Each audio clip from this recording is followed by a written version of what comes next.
Hello students. बेटा पिछले video में हमने पैराबोला के कुछ ग्राफ और बनाने सीखे थे। आज मैं थोड़ी सी प्रैक्टिस करवा देता हूँ आपको एक दो, और उसके बाद फिर हम नेक्स्ट टॉपिक वृत्त के बारे में पढ़ेंगे। क्लियर? तो बच्चों, जैसे मैं आपसे कहता हूँ कि y equal 3x minus 4x² है, मान लीजिए। तो आपसे कहा गया कि ये क्वाड्रेटिक इक्वेशन आप देख रहे हो, तो आपसे कहा गया y वर्सेज x के मध्य ग्राफ बनाओ। मैंने कोई अपनी ले ली, अपने अकॉर्डिंग ग्राफ बनाओ। y वर्सेज x के मध्य क्या बनाना चाहो? ग्राफ प्लॉट करना है। तो अब ये आप ग्राफ किस तरीके से प्लॉट करेंगे? y वर्सेज x के मध्य आपको बच्चों क्या करना है? ग्राफ प्लॉट करना है, ग्राफ बनाना है। तो ग्राफ प्लॉट करो, ग्राफ बनाओ। कैसे बनाएंगे सोचो। तो आप कैसे करोगे बच्चों? अब आपको पता है कि अगर ये 3x नहीं होता, यदि 3x नहीं होता तो y इक्वल टू क्या होता? Minus 4x²। और आप कहते हैं x² इक्वल टू क्या होता? Minus y/4। बोलो होता नहीं तो x² क्या होता? Minus y/4। क्लियर? तो अगर मैं इसके लिए x और y के लिए ग्राफ बनाऊं बच्चों, तो ग्राफ कैसा आएगा? इधर आपकी y एक्सिस है, इधर आपकी x एक्सिस। जो ग्राफ क्या होगा? सिमेट्रिक होगा। किसके अबाउट? माइनस y एक्सिस के अबाउट। तो माइनस y एक्सिस के अबाउट सिमेट्रिक हो तो ग्राफ कुछ इस तरह का आएगा।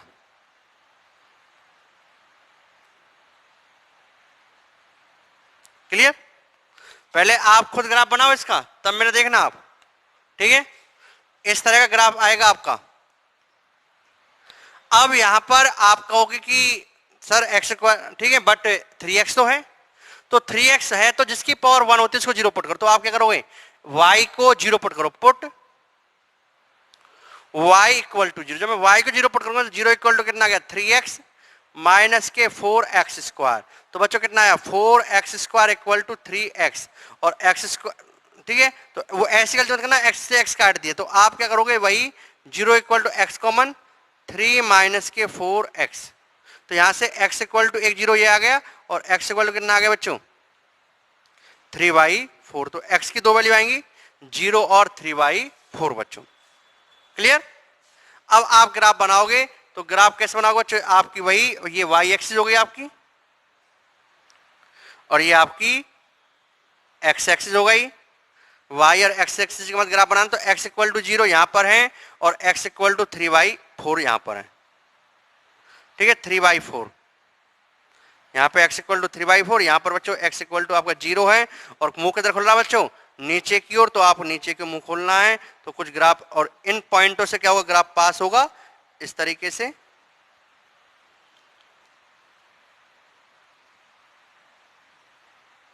इस तरह का ये वाला ग्राफ बनेगा। ठीक है, तो आप इस तरह ग्राफ बनाओ बच्चों। ठीक है, ये चीजें अगर कोई अच्छा स्टैंडर्ड का टीचर होता है तो थोड़ा वह मैथमेटिक्स में बता देता है। ठीक है, वो मैंने आपको बता दिया ग्राफ कैसे बनते हैं। ठीक है, इसके क्लियर बच्चों? अब देखो, आप जब फिजिक्स पढ़ोगे ना बच्चों, तो फिजिक्स में आप जो आपका एक अलग से चैप्टर है, अलग से एक टॉपिक आएगा पैराबोला का, प्रोजेक्टाइल मोशन, मतलब प्रक्षेप्य गति, है ना। जब आप फिजिक्स पढ़ोगे तो फिजिक्स में आप एक चैप्टर पढ़ोगे प्रोजेक्टाइल मोशन, हिंदी में उसे बोलते हैं प्रक्षेप्य गति। तो जो आपकी प्रोजेक्टाइल मोशन है, प्रोजेक्टाइल मोशन बोलूंगा बार बार क्योंकि प्रक्षेप्य कम यूज करते हैं हिंदी बार। प्रोजेक्टाइल जो मोशन है, प्रक्षेप्य गति है, उसमें आप एक इक्वेशन पढ़ोगे बच्चों। आप उसके अंदर एक इक्वेशन आएगी जो उसका पथ की इक्वेशन होती है प्रोजेक्टाइल की, वो होती है y equal to x tan theta minus half g x² upon u² cos² थीटा। क्लियर बच्चों? ये इक्वेशन आएगी, और आपसे कहा जाएगा इसका ग्राफ बनाओ y और x के मध्य। तो बच्चों आपको वहां पर रटा ही देंगे इस ग्राफ को। तो बच्चों देखो, इसके मध्य y ऐसे लेंगे, x ऐसे लेंगे, और ये ग्राफ बन जाएगा। रट लो। बट आपको अब रटना नहीं है, क्योंकि मैं रटंत पद्धति को मैं विश्वास बिल्कुल नहीं करता। मैं हर टॉपिक के अंदर कॉन्सेप्ट सिखाता हूं। तो देखो, अब इसको ग्राफ कैसे बनाओगे? तो आप इसको कंफ्यूज मत हो। थीटा की कोई वैल्यू होगी तो tan थीटा एक फिक्स वैल्यू है, g एक फिक्स वैल्यू है, u एक फिक्स वैल्यू होगी, cos² थीटा भी एक फिक्स वैल्यू। तो मतलब x को और x² को छोड़ के ये सब क्या है? फिक्स वैल्यू है, 3 4 5 कुछ भी हो। तो आप क्या करो, इसका ग्राफ देखने के लिए, आपको ग्राफ ही तो बनाना है, तो इसका ग्राफ देखने के लिए इनकी कुछ वैल्यू मान लो। जैसे मैं tan का वैल्यू मैं 3 मान रहा हूं, मान ली समझाने के लिए, तो ये कितना आ गया 3x, और मान ली इसकी वैल्यू 4 ले ली मैंने, 4x²। ये फॉर्मेट आगे नहीं आ गई। अब इस फॉर्मेट का ग्राफ अभी आपने बनाना है, बनाया, तो जो ग्राफ इस फॉर्मेट का होगा, क्योंकि इसकी जगह कुछ वैल्यू मान लो आप, और इसकी जगह क्या करो आप, कुछ वैल्यू मान लो, और अब इसका ग्राफ बना लो। तो आपको घबराना नहीं है कि ये थीटा आ गया क्या आ गया, पता नहीं इसका ग्राफ कैसा होगा। तो आप क्या करो, ऐसे ग्राफ बनाने के लिए आप इसको सिंपलेस्ट फॉर्म में कन्वर्ट कर लो। तो अब आपको पता, अभी मैंने ग्राफ बनाया इस फॉर्मेट का, ये तो वही फॉर्मेट है, तो इसका ग्राफ क्या होगा बच्चों, y इधर x इधर। तो इसका ग्राफ अभी मैंने बताया ना कुछ ऐसा आया था। तो बस आपको तो ये ग्राफ की शेप देखनी कैसे होगी, तो ऐसा ग्राफ आएगा। तो आपको बच्चों, क्योंकि ठीक है यहां से यहां तक करना, तो ये इस तरह का ग्राफ आ जाएगा। और आगे पूछा हो तो लाइन नीचे बढ़ा दो, तो ये आपका ग्राफ होगा। देखना आप जब आप पढ़ोगे प्रोजेक्टाइल मोशन, तो इसका ग्राफ आपको आपके जो भी मैं पढ़ाऊंगा, खैर आपको तो फिजिक्स, तो मैं आपको यही बताऊंगा निकलवा के। वहां पर मैं डायरेक्ट बोल दूंगा ऐसे आएगा, बट वो कैसे आए वो आप समझ गए है ना, इसका ग्राफ ऐसा है। तो अधिकतर बच्चे स्कूलों में क्या करते हैं, रटा देते हैं, तो आप वो चीज मत देखना है। चलो नोट करो बच्चों से, ठीक है। तो यहां पर अपना पैराबोला कंप्लीट होता है, परवलय कंप्लीट होता है बच्चों। पैराबोला आपने कंप्लीट कर लिया है। अब नेक्स्ट हम ग्राफ के बारे में पढ़ेंगे, सर्कल। नेक्स्ट हम सर्कल पढ़ेंगे बच्चों, सर्कल, जिसे हिंदी में क्या बोलते हो बच्चों, सब जानते हैं, वृत्त। सर्कल है, गोल गोल घूमना क्या कहलाता है आपका, ये गोल गोल क्या कहलाता है आपका, सर्कल ही कहलाता है। ठीक है, इस तरह का होता है ना गोल गोल, ये वाला, ये गोल गोल ही क्या आपका सर्कल है। ठीक है, तो अब हम कि जैसे ग्राफ स्ट्रेट लाइन है, जैसे हमने पढ़ा कि अगर कोई एक्चुअली ग्राफ बनाने के लिए हम क्या करते हैं बच्चों, जब भी हम ग्राफ बनाते हैं तो हम x और y के मध्य, मतलब जो भी हमें वेरिएबल दिए हुए हैं उनके मध्य इक्वेशन देखते हैं। x और y के, यहां पर हम ग्राफ x और y के मध्य, x और y एक्सिस के अलॉन्ग प्लॉट कर रहे हैं। तो बच्चों हम क्या करेंगे, जब भी किसी का हम ग्राफ बनाएंगे तो हम x और y के मध्य जो इक्वेशन है, जो समीकरण है, वो देखेंगे। जैसे मैंने आपको बताया कि अगर मान लीजिए x + y = 2 है, तो आपसे कहो इसका ग्राफ बनाओ, तो आप सीधे बताओ ग्राफ कैसा होगा बच्चों। सोचो कैसा ग्राफ होगा, क्योंकि यहाँ पे x की मैक्सिमम पावर भी 1 है और y की मैक्सिमम पावर बच्चों कितनी है, 1 है। तो आप सीधा कहोगे सर इसका ग्राफ तो स्ट्रेट लाइन होगा, क्योंकि आपने ही पढ़ाया क्या कि x की मैक्सिमम पावर 1 और y की मैक्सिमम पावर 1 होती है। तो ग्राफ कैसा होता है, ग्राफ तो स्ट्रेट लाइन ही होता है। तो ये स्ट्रेट लाइन ग्राफ हो गया बच्चों। आपने इक्वेशन देख के बना दोगे, स्ट्रेट लाइन ग्राफ आप प्लॉट करना आता है, हो गया। आपको मान लीजिए इक्वेशन दी है x² = 4y, तो आपसे कहा गया इसका ग्राफ बनाओ, तो आप बना दोगे, क्योंकि आप कहोगे सर x की मैक्सिमम पावर 2 है और y की मैक्सिमम पावर 1 है, ये तो पैराबोला की इक्वेशन है और इसका ग्राफ तो पैराबोलिक होगा, और पैराबोलिक ग्राफ आपको बनाना आता है। उसी तरीके से बच्चों इस सर्कल की इक्वेशन आप कैसे बनाओ, ग्राफ सर्कल कब आएगा, तो उसकी जो स्टैंडर्ड इक्वेशन होती है सर्कल के लिए, स्टैंडर्ड इक्वेशन क्या सर्कल की, standard equation x² + y² = a²। ये सर्कल की स्टैंडर्ड इक्वेशन है। अगर कहीं पे ये फॉर्मेट आ रहा हो x की पावर 2, y की पावर मैक्सिमम 2 इक्वल टू क्या है a², x² + y² = a²। तो बच्चों ये फॉर्मेट किसको रिप्रेजेंट करती है, ये फॉर्मेट आपके सर्कल को रिप्रेजेंट करती है। तो अगर ऐसा कहीं आप इक्वेशन देख रहे हो x² + y² = a², तो बच्चों समझ जाना ग्राफ कैसा होगा, x और y के मध्य ग्राफ कैसा बनेगा, सर्कल बनेगा। ठीक है, सर्कल बनेगा बच्चों। तो ये फॉर्मेट है, आप याद रख लेना, स्टैंडर्ड इक्वेशन फॉर सर्कल। तो x की मैक्सिमम पावर 2 है, y की मैक्सिमम पावर 2 है और इक्वल टू a² लिखा हुआ है, तो ग्राफ सर्कल बनता है। तो इस सर्कल का ग्राफ हो गया बच्चों। ठीक है, तो ये सारा कुछ बच्चों आप नोट करो। अब जैसे अब मैं आपको ग्राफ प्लॉट करना और सिखाता हूं बच्चों है। मान लीजिए आपको एक इक्वेशन दी है कि x = sin ωt और y = cos ωt। बेटा ये ओमेगा आप बाद में जाके पढ़ोगे, ठीक है ना। अभी तो बस इस ये ऐसे W लिखा हुआ ना, इस W को ओमेगा बोलते हैं। ये क्या कुछ नहीं है, एक एंगल है, बस आप ये ध्यान रखो। ठीक है ना, आप बाद में जाके पढ़ोगे इस चीज को, इस पे कंफ्यूज मत होना क्या है, आप ऐसे समझो कोई कांस्टेंट टर्म है ओमेगा, जैसे साइन 2 3 4 कुछ हो सकती है ना, तो ये कांस्टेंट है, इसे ओमेगा टी। अभी तो आप ये सोचो, ठीक है। तो आपसे कहा गया कि एक्स और वाई की मध्य इक्वेशन दी हुई है, तो आप इसका ग्राफ बनाओ। तो देखो बेटा यहाँ पे एक्स की वैल्यू किस पे डिपेंड करती है, टी पर, और वाई की वैल्यू किस पे डिपेंड कर रही है, टी पर। मतलब एक्स की वैल्यू टी के अकॉर्डिंग चेंज हो रही है। जैसे जैसे आप टी की वैल्यू चेंज करोगे एक्स की वैल्यू क्या हो जाएगी, चेंज हो जाएगी।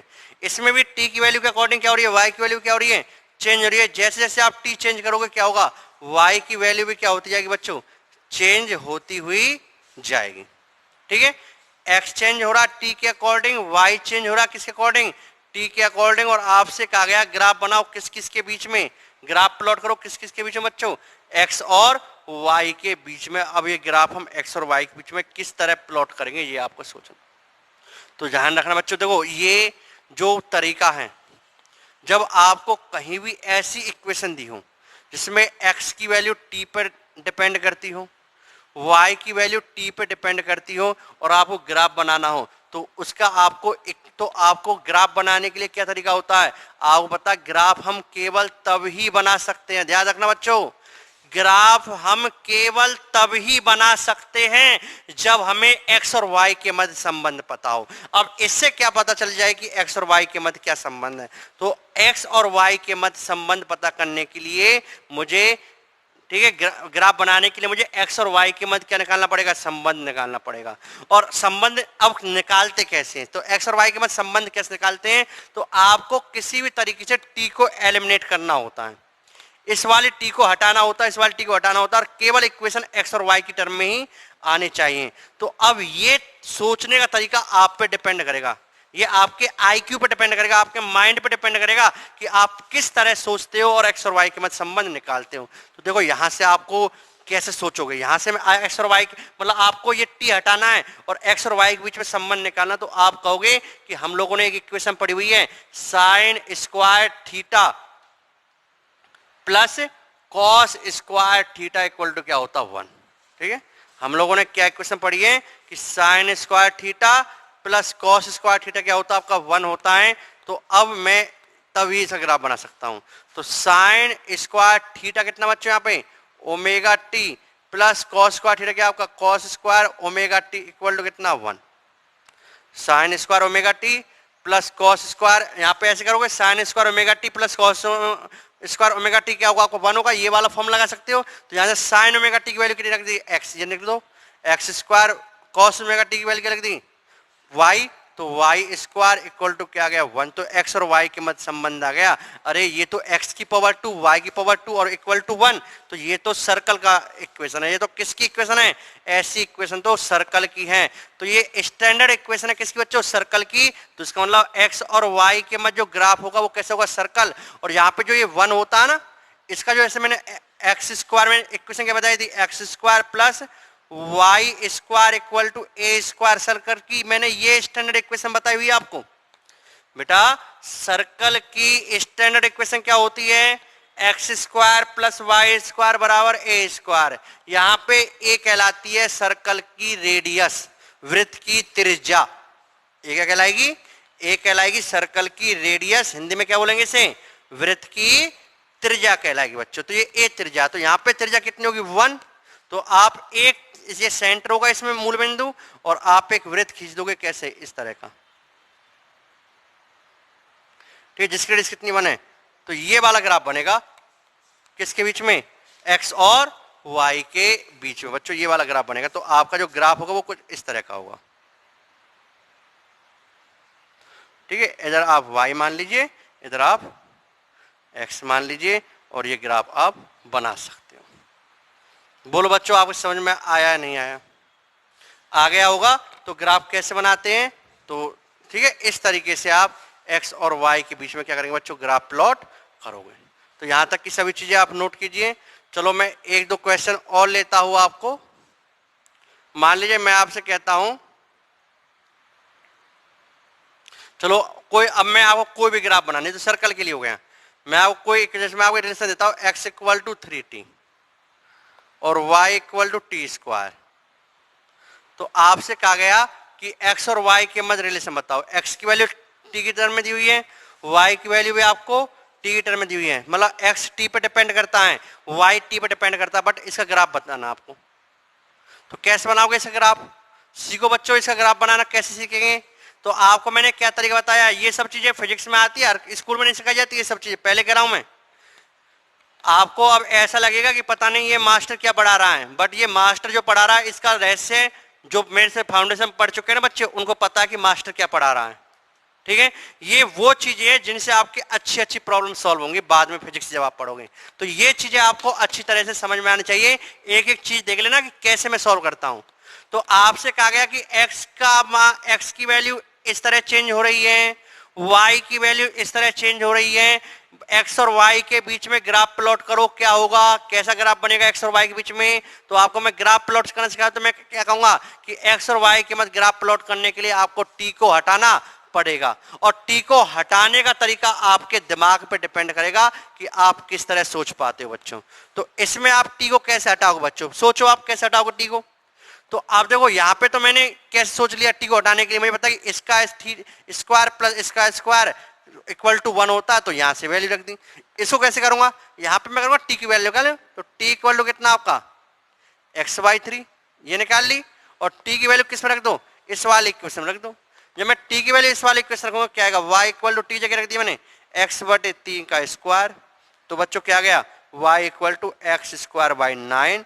तो आप कहोगे x² इक्वल टू 9y, ये ग्राफ आ गया। अरे अब आप जानते हो ये ग्राफ कैसा होगा, x की मैक्सिमम पावर 2 और y की मैक्सिमम पावर 1 बच्चों। तो आप जानते हो ये ग्राफ कैसा होगा, आप सब लोग जानते हैं सर ये तो पैराबोला का ग्राफ है, ये तो पैराबोला की इक्वेशन है, क्योंकि जब एक की पावर 2 होती है और एक की पावर 1 होती है तो उसका ग्राफ कैसा होता है, पैराबोलिक होता है। ये तो पैराबोला का ग्राफ होगा, पैराबोला की इक्वेशन होगी। तो इसका ग्राफ हम कैसे बनाएंगे, तो इसका ग्राफ पैराबोलिक होगा। तो इसका पैराबोलिक ग्राफ बनाना बच्चों, ठीक है। तो पैराबोलिक ग्राफ बनाना, तो अब किस तरह बनाऊंगा देखो ध्यान से, यहाँ पे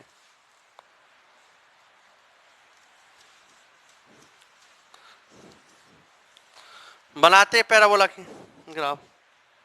तो आपको पता है कि उधर मुंह खुलेगा पैराबोला का जिधर मैक्सिमम पावर 1 है, किधर है 1 y के लॉन्ग है, तो प्लस y के लॉन्ग,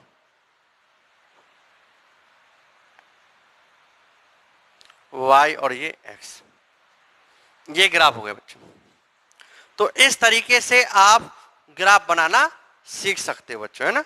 तो ये मैंने आपको एक स्टैंडर्ड तरीका बता दिया ग्राफ बनाने का कैसे हम करते हैं, ठीक है। जैसे मान लीजिए अब एक क्वेश्चन मैं आपको दे रहा हूं, आप खुद करो, x इक्वल टू t-4 और y equal to t², x और y के मध्य ग्राफ बनाओ। कैसे बनाओगे सोचना, खुद करना, और मुझे जो भी आप व्हाट्सएप के थ्रू जुड़े हुए हैं तो उस वाले पर इसका ग्राफ बना के उसके पिक भेजना, ठीक है, ताकि मुझे पता चल जाए कि आप लोगों ने ग्राफ बनाया है। तो इसका ग्राफ बना के बेटा भेजना आप, चलो ठीक है।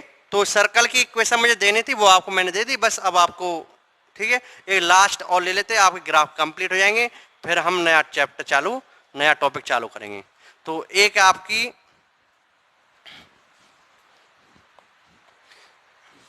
ठीक है नया टॉपिक, जैसे एक रहेगा आपका एलिप्स।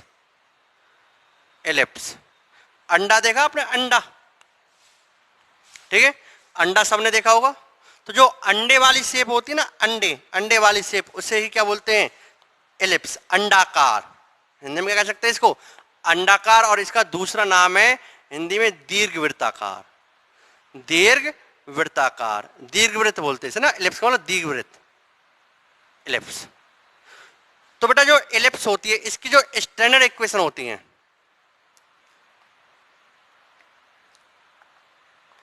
जो इसकी स्टैंडर्ड इक्वेशन है एलिप्स की, वो होती है x² divide by a² plus y² divide by b² equal to 1, ठीक है। ये एलिप्स की स्टैंडर्ड इक्वेशन है, x² divide by a² plus y² divide by b square equal to 1। ये है किसकी स्टैंडर्ड इक्वेशन? इलिप्स की स्टैंडर्ड इक्वेशन है बच्चों। अब आपको क्या करना है? एक्स और वाई के एक्रॉस, एक्स और वाई के एक्रॉस बच्चों क्या करना है? ग्राफ प्लॉट करना है, कैसा होगा। ठीक है, ये स्टैंडर्ड इक्वेशन है इसकी। अब कैसे करेंगे इसके बाद? तो अब इसे तो ग्राफ, इसका ग्राफ कैसा होगा बच्चों? इसका जो अंडाकार होता है कुछ ऐसा होता है ना,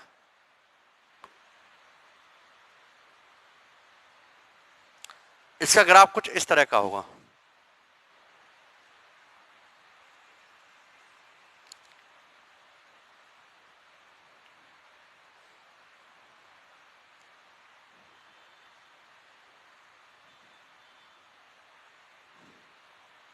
ये 0,0, तो ये इसका ग्राफ होगा, है ना। ये किसका ग्राफ है? एलिप्स का स्टैंडर्ड ग्राफ बच्चों। ठीक है, इस तरह की शेप होती है। यहां पे जो ए है, ये ए, ये कहलाती है दीर्घ अक्ष। ये आपका दीर्घ अक्ष है। इसमें 2 एक्सिस होती है। ये दीर्घ मतलब इसे बोलते हैं मेजर एक्सिस इंग्लिश में।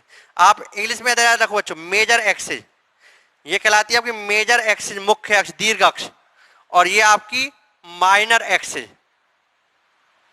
Minor axis, major axis, minor axis, इसे बोलेंगे हिंदी में दीर्घ अक्ष, इसे बोलेंगे हिंदी में लघु अक्ष। ठीक है, मेजर एक्सिस, माइनर एक्सिस, बस हिंदी में नाम और कुछ नहीं है। ठीक है, अब देखो ये वाली जो डिस्टेंस यहां से यहां तक की, ये है आपकी ए, इसे बोलते हैं सेमी मेजर एक्सिस। ए को क्या बोलेंगे इंग्लिश में? सेमी मतलब आधी, सेमी मेजर एक्सिस। ठीक है बच्चों, और बी को बोलेंगे बच्चों हम क्या? Semi minor axis, semi minor axis. ए क्या आपकी सेमी मेजर एक्सिस, बी क्या आपकी सेमी माइनर एक्सिस, दीर्घ अक्ष, लघु अक्ष। ठीक है, और हिंदी बोलेंगे अर्ध दीर्घ अक्ष, इसे क्या बोलेंगे? अर्ध लघु अक्ष। ठीक है, हिंदी में ये बोलते हैं। आपको मेनली यूज इंग्लिश वर्ड करने, क्योंकि 11th 12th में मेनली वर्ड इंग्लिश में ही आसान होते हैं ना, तो इसलिए ज्यादातर वर्ड इंग्लिश के ही यूज करो। जानो कि इंग्लिश में एलिप्स, दीर्घवृत्त कम बोलो, ellipse, ellipse, major axis, minor axis. ठीक है, ये सब चीजें। ओके बच्चों, तो ये आपकी इस तरह की इक्वेशन है। अब देखो आप सोचो यहां से, यदि ऐसा हो जाए, यदि मैं कहूं यदि ऐसा हो जाए ए इक्वल टू बी हो जाए, यदि ए की वैल्यू किसके इक्वल हो जाए? बी के इक्वल हो जाए, तो मैं बी की जगह ए रख दूं, क्या आएगा? X square divide by a square plus y square divide by b जगह रख दिया ए स्क्वायर इक्वल टू 1, तो बच्चों क्या आया? X square plus y square equal to a square. अरे ये किसकी इक्वेशन बच्चों? पढ़ाना अपनी सर्कल की इक्वेशन है। तो कोई एलिप्स सर्कल कब बन जाएगी? जब उसकी मेजर एक्सिस और माइनर एक्सिस दोनों क्या हो? इक्वल हो जाएं। अगर उसकी मेजर एक्सिस और माइनर एक्सिस क्या हो जाए बच्चों? इक्वल हो जाए, तो आपकी एलिप्स क्या बन जाएगी? सर्कल बन जाएगी। तो अब आपकी ये एलिप्स इस तरह से सर्कल बन जाएगी, क्योंकि सर्कल में क्या होगी? ये मेजर एक्सिस और माइनर एक्सिस की डिस्टेंस क्या होगी? ये भी ए और ये भी ए। क्लियर, ध्यान रखना। अब जैसे बच्चों मैं आपको एक क्वेश्चन देता हूं, वो ग्राफ बनाना है, थोड़ा आप सोचना कि इसका ग्राफ कैसा होगा। मैं आपको एक इक्वेशन देता हूं, यहां पर ग्राफ प्लॉट आपको करना बच्चों। तो कैसा ग्राफ होगा देखो जरा ध्यान से। मैं आपको कह रहा हूं x equal to 3 sine omega t, y equal to 4 cos omega t, x और y के एक्रॉस ग्राफ प्लॉट करो। ठीक है, x और y के एक्रॉस क्या करनी है बच्चों? आपको ग्राफ प्लॉट करना। आपको क्या दिया हुआ? x equal to 3 sine omega t, y equal to 4 cos omega t, and plot graph between x and y। Plot graph between, plot graph between x and y, x और y के बीच में क्या करो? ग्राफ प्लॉट करो बच्चों। कैसे करेंगे बच्चों इसे हम? x और y के बीच में ग्राफ प्लॉटिंग कैसे करेंगे? करो। अब आप कहेंगे x और y के मध्य ग्राफ प्लॉट करने के लिए मुझे x और y के मध्य क्या निकालना पड़ेगा? मुझे रिलेशन निकालना पड़ेगा, संबंध निकालना पड़ेगा कि x और y के बीच में क्या रिलेशन है, क्या संबंध है, तभी तो मैं ग्राफ बना पाऊंगा। नहीं तो ग्राफ बनेगा ही नहीं मेरा, अगर मुझे x और y के बीच में रिलेशन नहीं पता हो। तो अब मैं रिलेशन कैसे लाऊं बेटा? तो रिलेशन लाने के लिए हम क्या करें, साइन ओमेगा टी। अब मुझे बता कि sine square theta plus cos square theta 1 होता है। जब ऐसा है ना, साइन और कॉस आए तो यही रिलेशन लगेगा, ध्यान रखना मेनली। तो हमें पता sign square theta plus cos square theta क्या होता है 1। तो यहां से मैं साइन ओमेगा टी की वैल्यू निकालूं तो क्या आएगी x/3, क्योंकि मुझे ये वाली चीज हटानी है, एलिमिनेट करनी है। तो इसे हटाने के लिए मुझे यही करना पड़ेगा। तो और कॉस ओमेगा टी क्या होता है बच्चों आपका, कॉस ओमेगा टी होगा y/4। और आपको क्या बता, आपको बताया कि sine square theta plus cos square theta equal to क्या होता है 1। क्लियर बच्चों? Sine square theta plus cos square theta आपका 1 होता है। तो आप क्या करो, साइन थीटा की वैल्यू लिखो और कॉस थीटा की वैल्यू लिखो। साइन थीटा कितना होता है बच्चों, x/3 का स्क्वायर प्लस कॉस थीटा क्या होता है बच्चों, y/4 का स्क्वायर इक्वल टू कितना आ गया 1। क्लियर? तो यहां से क्या आएगा बच्चों आपका, यहां से आपका आएगा x²/9 plus y²/16 equal to 1। देखो बच्चों ध्यान से, ये क्या है, ये तो इलिप्स की इक्वेशन है। किसकी इक्वेशन है? इलिप्स की इक्वेशन है, इलिप्स की स्टैंडर्ड इक्वेशन है। आप सब लोग देख रहे हो। तो इसका ग्राफ कैसा होगा बच्चों, कैसा होगा इसका ग्राफ? इसका ग्राफ तो इलिप्स का होगा। तो इलिप्स का, और ये क्या कहलाती है, मेजर एक्स, ये क्या कहलाती है, जो भी है एक्स के अलोंग ए। तो ए बड़ा, ये एक्स के अलोंग ए छोटा है। तो आप इसका ग्राफ इस तरह बनाओ।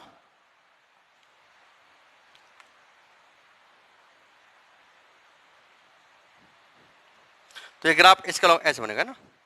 तो ये मेरी मेजर बन जाएगी, ये मेरी माइनर बन जाएगी। तो ये भी इलिप्स की इक्वेशन है।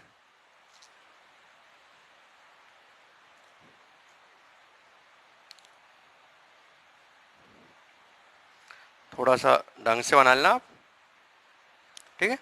एक्स के अलोंग 3, ये 3 स्क्वायर होता है ना, x square upon a square, क्योंकि स्टैंडर्ड इक्वेशन क्या होती है, x square upon a square plus y square upon b square equal to 1। तो यहाँ पे ए स्क्वायर कितना 3, तो ए की वैल्यू कितनी हो गई 3। तो ये वैल्यू आपकी ए की 3 और ये वैल्यू आपकी क्या हो गई वाई की। वाई का स्क्वायर कितना, बी का square, b square equal to 16। तो बी की वैल्यू कितनी है बच्चों 4। ये क्या हो गया आपकी 4। तो ये आपकी वाई एक्सिस, ये आपकी बच्चों एक्स एक्सिस, और ये ग्राफ हो गया आप किसका, एलिप्स का। तो इस तरह का ग्राफ बनेगा। तो आपको बच्चों मैंने मेनली जो ग्राफ फिजिक्स में यूज होते हैं उन सभी ग्राफों के बारे में डिस्कस कर दिया है बच्चों। यहां तक कि सभी चीजें आप अच्छे तरीके से नोट करें, इन्हें पढ़े, ग्राफ से सारा कुछ पढ़े। जो मैं पढ़ा रहा हूं उसको बेसिक चीज है फिजिक्स की, ठीक है, उन्हें याद रखें, क्योंकि इन सब चीजों का फिजिक्स में यूज बहुत होगा। आप जब ये बेसिक्स सीख जाओगे तो आपको फिजिक्स पढ़ना बड़ा आसान होगा, मजा आएगा फिजिक्स पढ़ने में। कब? जब आपको ये बेसिक चीजें पता होंगी। ठीक है बच्चों, तो नेक्स्ट वीडियो में हम फिजिक्स का बहुत इंपॉर्टेंट पोर्शन डिफरेंशिएशन, अवकलन, और उसके बाद समाकलन, डिफरेंशिएशन एंड इंटीग्रेशन, क्या बोलते हैं, डिफरेंशिएशन और इंटीग्रेशन हम पढ़ेंगे नेक्स्ट वीडियो में। यहां तक कि सभी चीजें बच्चों आप नोट कीजिए। ओके, थैंक यू, बाय बच्चों।